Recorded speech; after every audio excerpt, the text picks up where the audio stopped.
সালেহা আপনি লিখেছেন গর্ভাবস্থায় চেয়ারে বসে নামাজ আদায় করা যাবে কিনা। আল্লাহ সূরা বাকারার 286 নম্বর আয়াতে বলেছেন, লা ইউকাল্লিফুল্লাহু নাফসান ইল্লা উসআহা, মানুষকে আল্লাহ তাআলা তার সাধ্যের বাইরে কোনো কিছু চাপিয়ে দেন না। ইমরান ইবনে হুসাইন রাদিয়াল্লাহু তাআলা থেকে একটা হাদিস বর্ণিত হয়েছে সহিহ বুখারীতে। তিনি একবার নবী সাল্লাল্লাহু আলাইহি ওয়াসাল্লামের কাছে বলেছেন, ইয়া রাসূলুল্লাহ, আমি এমন একটা রোগে আক্রান্ত যে রোগটা আপনার আমরা যেটাকে একশিরা বা যেটাকে আপনার পাইলস বা এই জাতীয় অ্যানাল ফিসার জাতীয় রোগ বলতে পারি, এরকম একটা রোগের কথা তিনি বললেন।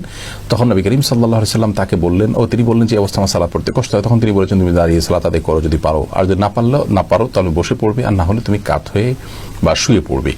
তো এই হাদিস থেকে আমরা স্পষ্ট জানতে পারি অসুস্থতাজনিত কারণে যদি কেউ সালাত যথাযথভাবে সঠিকভাবে দাঁড়িয়ে যথানিয়মে পড়তে না পারেন, তাহলে তিনি যেভাবে পারেন সেভাবে আদায় করবেন। গর্ভাবস্থায় অনেক মেয়েরা খুব বেশি দুর্বল হয়ে পড়েন, শরীর ভার হয়ে পড়ে। এই অবস্থায় রুকু সিজদা উঠা বসা করাটা বিশেষ করে লাস্ট স্টেজে এসে অনেক সময় কঠিন হয়ে যায় এবং শরীরের যে ভারসাম্য আছে ধরে রাখতে পারেন না এবং পড়ে গিয়ে ক্ষতিগ্রস্ত হওয়া এবং গর্ভস্থ সন্তান ক্ষতিগ্রস্ত হওয়ার আশঙ্কা থাকে। এরকম যদি অসুস্থ কোনো মা থাকেন এবং এই পর্যায়ে চলে যায়, তাহলে সেক্ষেত্রে তিনি যদি দাঁড়ানো থেকে চেয়ারে বসতে পারেন, চেয়ার থেকে দাঁড়াতে পারেন, এটুকু পারেন, তাহলে দাঁড়িয়ে সালাত শুরু করবেন। রুকু সিজদার সময় চেয়ারে বসে ইশারা রুকু সিজদা এবং বৈঠক এগুলো সব করবেন।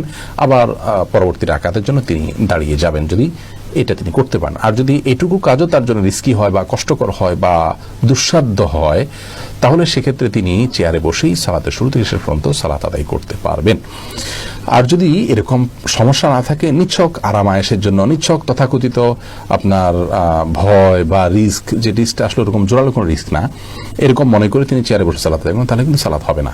তার অবস্থাটা কতটা আপনার নিরুপায়ের অবস্থা সেটা আগে বের করতে হবে। যদি তিনি সত্যি নিরুপায় হন এবং রিস্কটা প্রবল থাকে উঠা বসা করে সালাত যথাযথভাবে করতে গেলে, তাহলে সেক্ষেত্রে অবশ্যই তার জন্য বসে সালাত আদায় করার সুযোগ আছে চেয়ারে।